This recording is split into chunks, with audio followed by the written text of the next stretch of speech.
নমস্কাৰ বন্ধুসকল, welcome to my YouTube channel Assamese government job. আজি পুনৰ আপোনালোকৰ বাবে এটা ভাল খবৰ আহি পৰিলে। অসম পুলিচৰ ফালৰ পৰা কিছুমান চাকৰি মুকলি কৰি দিলে, যিসমূহ আপোনালোকৰ গ্ৰেড 3 চাকৰি হয়। আৰু এই চাকৰিসমূহৰ কাৰণে আপোনালোকে 18 পৰা 40 বছৰ বয়সলৈকে আবেদনসমূহ কৰিব পাৰিব। ইয়াৰ অৰ্হতাসমূহ কিমান হয়, লগতে কেনেদৰে আবেদন কৰিব লাগিব, সকলোখিনি কথা মই আপোনালোকক এই ভিডিঅ' যোগে আলোচনা কৰা হ'ব। যদি ভিডিঅ'টো ভাল পায়, ভিডিঅ'টো লাইক কৰিব, লগতে চেনেলটো ছাবস্ক্ৰাইব কৰি দিব। এনেকুৱা ধৰণৰ ভিডিঅ'সমূহ প্ৰতিদিনে পাই থাকিবৰ বাবে আহক আজি মই ভিডিঅ'টো আৰম্ভ কৰোঁ।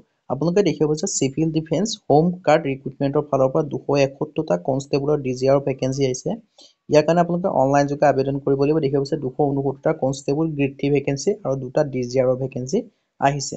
আৰু ইয়াৰ কাৰণে কনষ্টেবল গ্ৰেড 3 কাৰণে 269টা আছে। আৰু কেটেগৰী আছে আপোনালোকে ভেকেঞ্চিসমূহ দেখিব পাইছে। ইউআৰ কেটেগৰী কাৰণে 82, মানে সকলো কেণ্ডিডেটে আবেদন কৰিব পাৰিব। OBC কাৰণে 64 আছে, SC কাৰণে 17টা আছে, আৰু ST P কাৰণে 24টা আছে, ST হিলৰ কাৰণে 67টা আছে, আৰু এক্স ছাৰ্ভিচমেনৰ পৰা 5টা আছে। আৰু ইয়াৰ কাৰণে এডুকেশ্যন কোৱালিফিকেশ্যন বিচাৰিছে SSLC, মানে মেট্ৰিক পাছ কৰিব লাগিব। লগতে আদাৰ কোৱালিফিকেশ্যন বিচাৰিছে হোমগাৰ্ডৰ চাৰ্টিফিকেট থাকিব লাগিব, নাইবা আপোনালোকৰ NCC A চাৰ্টিফিকেট থাকিব লাগিব। যদি কোনোবা এটা আপোনালোকৰ চাৰ্টিফিকেট আছে, তেতিয়া আপোনালোকে ভেকেঞ্চিসমূহৰ কাৰণে আবেদনসমূহ কৰিব পাৰিব। আৰু ইয়াত দিয়া আছে SSLC পাছ কৰিব লাগিব, যিটো আপোনালোকৰ দিয়া আছে মেট্ৰিক পাছটো এলিজিবল হয়। আৰু দৰমহা দিয়া হ'ব 14,000 পৰা 60,500 টকা, লগতে গ্ৰেড পে দিয়া হ'ব 5,600 টকা। আৰু ডিজিআৰ ভেকেঞ্চি কাৰণে 2টা ভেকেঞ্চি আছে। কেটেগৰী আছে আপোনালোকে ভেকেঞ্চিসমূহ দেখিব যে SC কাৰণে এটা আৰু ST হিলৰ কাৰণে এটা আছে।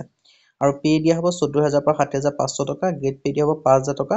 আৰু এডুকেশ্যন কোৱালিফিকেশ্যন বিচাৰিছে SSLC মেট্ৰিক পাছ, কিন্তু লগতে আপোনালোকে 2 বছৰ এক্সপিৰিয়েঞ্চ চাৰ্টিফিকেট বিচাৰিছে। চিটিজেনশ্বিপ ইণ্ডিয়ান হ'ব লাগিব, এমপ্লয়মেণ্ট এক্সেছৰ নাম থাকিব লাগিব, লোকেল লেংগুৱেজ প্ৰফিচিয়েঞ্চি আছামিজ আপোনালোকে ক'ব আৰু জানিব লাগিব। এজ লিমিট দিয়া আছে 18 পৰা 40 বছৰ, 1/1/2024, মানে জানুৱাৰী মাহৰ 1 তাৰিখলৈকে বয়সসমূহ গণনা কৰা হ'ব।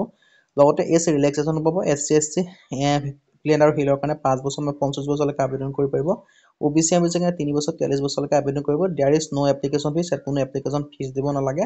আৰু এই ভেকেঞ্চিখিনিক আবেদন কৰিবলৈ https://slprb.assam.in গৈ আপোনালোকে আবেদনসমূহ কৰিব পাৰিব। আৰু আবেদনৰ ষ্টাৰ্ট হৈছে 1 ফেব্ৰুৱাৰীৰ পৰা, আৰু লাষ্ট ডেট আছে 15 ফেব্ৰুৱাৰী 2024লৈকে আপোনালোকে আবেদনসমূহ কৰি দিব পাৰিব। আজি ভিডিঅ' ইমানে। যদি ভিডিঅ' ভাল পালে লাইক কৰিব, লগতে চেনেলটো ছাবস্ক্ৰাইব কৰিব। এনেকুৱা ভিডিঅ'সমূহ পাই থাকিব। আজিলৈ পুনৰ ভিডিঅ' লগ পাম।